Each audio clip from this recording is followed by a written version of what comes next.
All right, chapter 20. They are headed off into the maze. Twitchtip, Aries, and Gregor.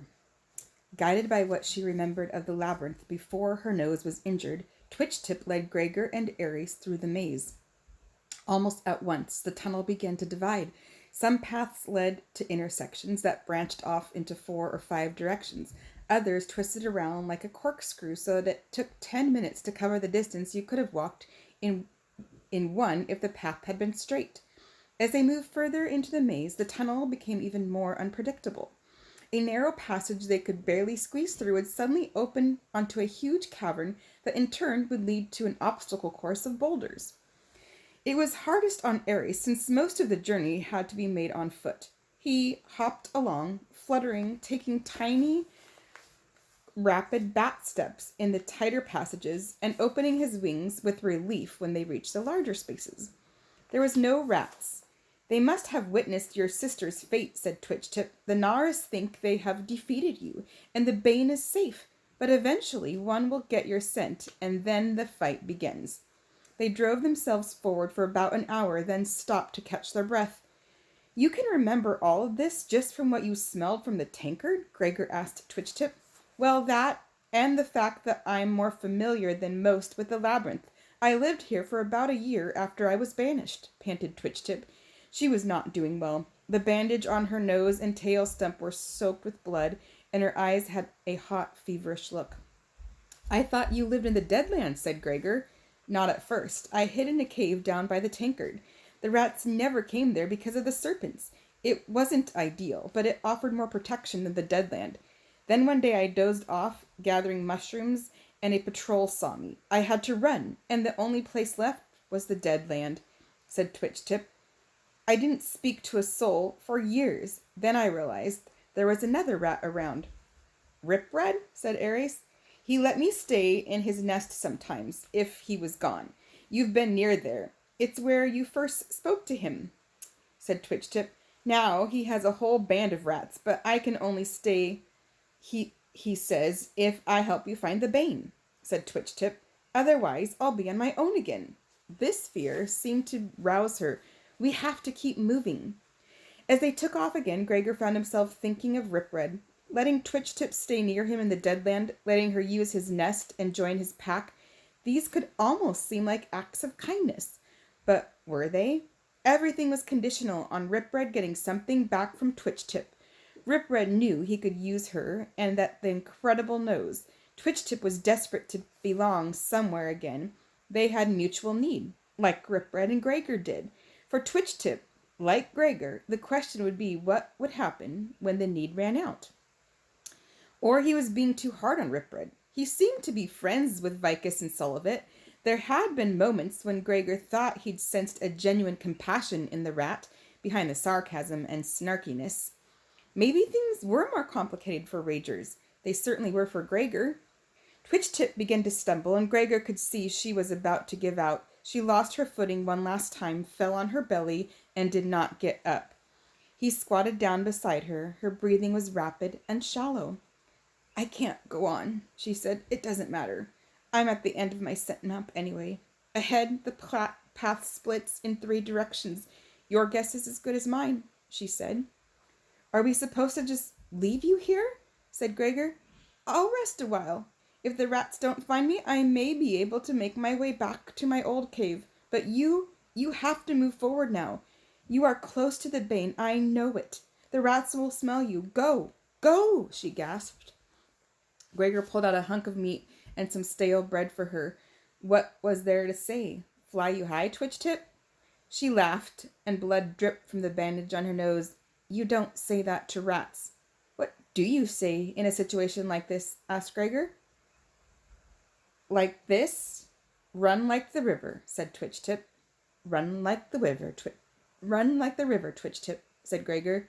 You too, said Twitchtip. And Gregor and Aries left her lying on the tunnel floor. When they came to the place where the tunnel split in 3, they paused. Gregor had an image of Twitchtip lying in the darkness, bleeding to death. Aries read his thoughts. She is strong and cunning to have survived in the Deadland on her own, and she has a place near enough to hide. I know, said Gregor. She loathes her life alone. Your killing the Bane is her only hope. If I were Twitch-Tip, I would not want you to come back, said Ares. Gregor nodded and surveyed the tunnel.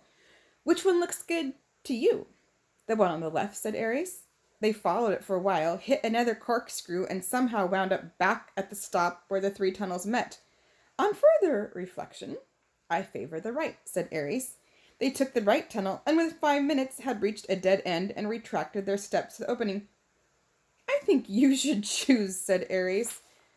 They headed down the middle tunnel, and after about 20 minutes arrived in a large circular cavern. It was almost perfectly cone-shaped, with walls slanting up 50 feet to meet at a single point at the top.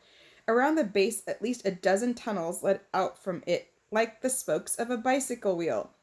A dozen. Whew. Oh, great, said Gregor. Now which way? Ares had no idea. But Overlander, it has been many hours since we fed. If we continue, we must eat. When had they last eaten? Gregor tried to think back through the time with Twitch-Tip, through the serpent attack, through the passage into the tankard, through Temp's voice waking him, through the night to the evening when they were all together. He'd eaten a slab of raw fish and given Boots all his bread and meat. We shut eyes, he heard her little voice say, and a hot pain stabbed him in the heart. He took a deep breath, pushed Boots out of his mind, and imagined the rats laughing. The ice sealed back over his heart. You're right.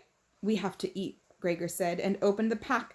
They sat on the stone floor, choking down the dry food, washing it down with water from the leather bag and that looked like a wineskin. There's something wrong about it. My still being alive, Ares said in the gloom. How do you mean? Asked Gregor. When Henry and Luxa and Aurora are no longer, how many days ago was it that you first fell? Asked the bat. I don't know, maybe 5 or 6 months, said Gregor. There was a match. Henry and I had scored 7 times. A feast was planned that night for Nerissa's birthday. The rats seemed far away, and then you ran into the arena with your sister and the crawlers, and nothing has ever been the same. What happened to the world? How did it change so quickly? Said Ares. Gregor knew what he meant. His world had completely transformed the night his dad disappeared, and it had never really been right since. I don't know, but I can tell you this, that world, it's not ever coming back. I let my bond die. I am an outcast. Luxa and Aurora are gone. It seems a crime for me to be alive, said Ares. It wasn't your fault, Ares, not any of it, said Gregor. It's like Vicus said to me once, we just all get trapped in one of Sandwich's prophecies. This did not seem to cheer Ares up much. For a while he was silent, then his black eyes caught and held Gregor's gaze. Will it make us feel any better, do you think, to kill the Bane? I don't know, said Gregor, but I don't see how it could make us feel any worse. Ares' head lifted sharply in a manner Gregor had begun to recognize. Rats? Asked Gregor. 2 of them, coming at a run, said Ares. In seconds, Gregor was on Ares' back. The bat shot up into the cone, and they were circling as the rats ran in. There were 2, as Ares had predicted, with mud-gray coats and gnashing teeth. There he is, cried one rat. We were fools to leave him with gold shards, said the other. That will be remedied as soon as these guys are dead, growled the first. Although Gregor was well out of range, the rats began to leap for him immediately. They could not reach him, but they prevented Ares from flying down low enough to escape through one of the tunnels. Eventually, Gregor would have to fight them, and it was best to do it now, before Ares tired or more rats showed up.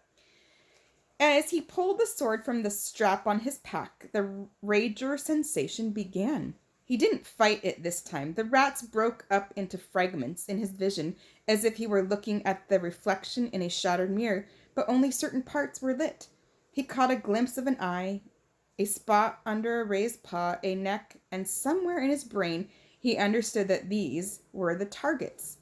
Now, said Gregor quietly, and Ares began to dive.